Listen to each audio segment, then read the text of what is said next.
galera do canal Granja Mascarenhas, tudo bem? Galera, mais um vídeo pra vocês. Neste vídeo vou falar sobre essa onda de calor, que tá afetando o Brasil. Falar sobre ela e as consequências para a criação de galinhas caipira, beleza? Vou falar um pouco sobre a qualidade da água, sobre a alimentação e muitas outras coisas. Desde já quero mandar um abraço para Juan Silva Garcia, Carlos de Catuni, Minas Gerais, Jair Trevisani, de Juiz de Fora, Minas Gerais, Maria Aparecida, de Ibitiara, Lucas Souza, do Nascimento, de Beberibe, Ceará. Um abraço também para Salvador dos Santos Oliveira, de Belo Horizonte. Para finalizar, um abraço para Maria Helena, também de Minas Gerais. Se gostarem do vídeo, quiserem ver mais como este, deem suas curtidas, inscrevam-se no canal se não forem inscritos ainda e ativem as notificações para continuar recebendo conteúdo e ajudar o canal a crescer, valeu? Vamos ao vídeo.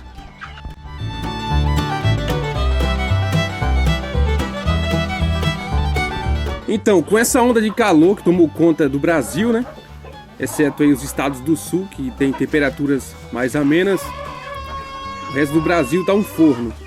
E essa não é a primeira nem será a última. Daqui pro final do ano teremos várias ondas de calor, até porque estamos com o El Niño, fenômeno climático que bagunça mesmo o clima, esquenta bastante. Aqui pro lado do Nordeste predomina a seca, só para variar.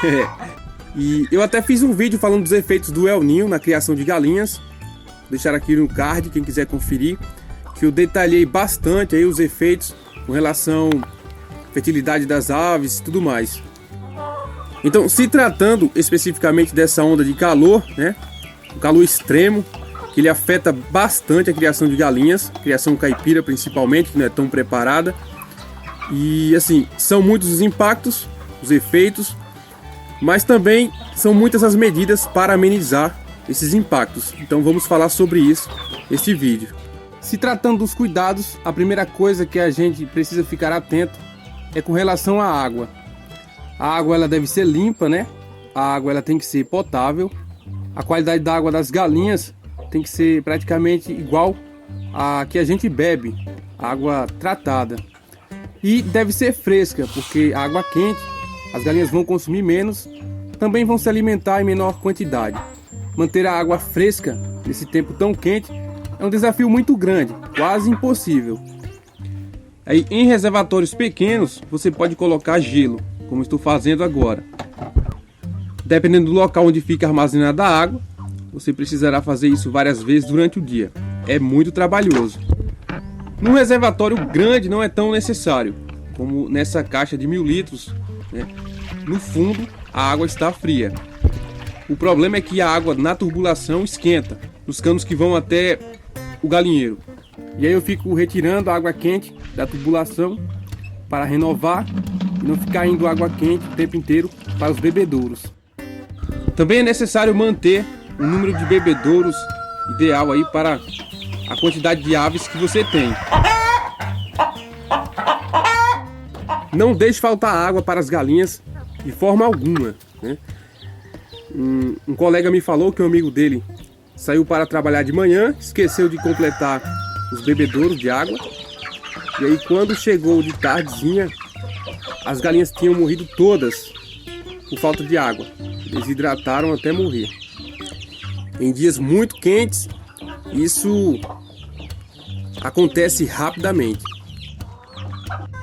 Com relação à alimentação, servir a ração nos horários mais frescos do dia, de manhã e de tardezinha. Pois imagine, nas horas mais quentes, as galinhas já são loucas para beber água. Imagina se elas ingerem a ração, que dá uma sede danada, a ração seca. E o consumo de ração está ligado ao consumo de água. Quanto mais bebe água, mais come. Quanto mais come, mais bebe água. E vice-versa.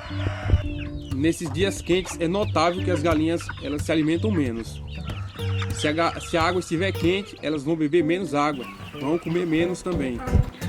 Em dias mais frios, as galinhas comem mais por quê? Porque elas precisam regular a temperatura corporal, manter o corpo mais aquecido, por isso precisam de mais energia. Outra coisa interessante é servir alguns alimentos frescos, como capim verde, né? O milho hidropônico. Aqui eu plantei o milho nas bandejinhas, já está quase no ponto de servir a elas, né? Tempo muito seco, não tem mais capim verde. Também dou moringa. Frequentemente tiro as folhas da moringa in natura e sirvo para elas. Bom, cuidou da água, da alimentação. Agora é focar no ambiente. Um ambiente arejado, um pouquinho mais fresco, para amenizar esses problemas aí com o calor. O galinheiro deve ser fechado nas extremidades onde bate o sol com mais intensidade. E o ideal é ter muitas árvores em volta do galinheiro. E isso vai amenizar bastante a temperatura. Aqui a salvação são esses pés de ninho, né, em volta do galinheiro. Eles perdem poucas folhas, dificilmente ficam sem copa. Enquanto que as árvores nativas, elas ficam peladas nessa época. Caem as folhas completamente. Algumas pessoas dizem que esse ninho faz mal, né, para as abelhas. E também já vi criadores dizendo que faz mal às galinhas com relação à fertilidade. Porém, aqui eu não tive nenhum problema. Pelo contrário, tá ajudando aqui a criação. Também é interessante molhar a terra, principalmente numa área de sombra, é claro, para que as aves possam tomar o banho de terra. O banho de terra das galinhas é, assim, praticamente o ápice do bem-estar. Se você puder colocar um ventilador no galinheiro, também vai ajudar, mas isso é muito pouco comum em pequenas criações. Até porque os gastos com energia são altos. Bom, agora os impactos que são quase inevitáveis se você não tomar nenhuma medida para amenizar esse calor extremo. Menor consumo de ração, como já falei anteriormente, né? Então leva a menos produtividade. A qualidade dos ovos cai também, né? Cascas mais finas, ovos menores. Tudo isso gerado pelo estresse calórico. Isso afeta a reprodução também. Os galos são menos ativos. Afeta também o aparelho reprodutivo deles, fazendo com que a fertilidade caia. Com isso, quem trabalha com a venda de ovos galados, por exemplo, pode ter prejuízos, né? Ou pior, quem adquire os ovos galados, pois além de receberem ovos com a menor taxa de fertilidade, eles podem chegar estragados devido ao calor intenso que receberão aí durante o transporte. Se você não armazenar os ovos para incubação num local mais fresco, eles vão estragar. 2 ou 3 dias de calor intenso faz com que o embrião comece a se desenvolver e acabe morrendo. Você pode armazenar na geladeira, na parte de baixo, mas precisa ter cuidado. Se a temperatura for menor que 8 graus, também pode afetar a qualidade dos ovos para incubação. Eu costumo armazenar no local mais frio da casa, né? Às vezes até embaixo da pia, numa vasilha destampada. Os ovos eles devem ficar com a ponta para baixo e você também precisa ficar virando eles pelo menos 1 ou 2 vezes ao dia, para que a gema não grude na casca. Outro problema que aparece em dias muito quentes é a ronqueira. As galinhas que fazem aquele barulho, né, na garganta ao respirar. Quando a respiração está bem ofegante, elas fazem o barulho de ronqueira.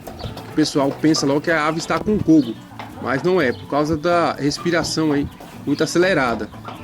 Não há muito o que fazer, né? E outra coisa que pode acontecer, mais trágica, é a morte súbita de algumas aves. Aquelas galinhas muito gordas, elas podem ter parada cardíaca nesse calorão. Só os pintinhos se beneficiam das altas temperaturas. Para eles é excelente, principalmente na primeira semana de vida, quando precisam aí de um aquecimento, né? Até os 15 dias de vida, eu diria, é muito bom o calor para os pintinhos. Então é isso, galera. Eu espero que vocês tenham gostado do vídeo. Em breve trarei outro interessante. Um abraço a todos e fiquem com Deus. Tchau!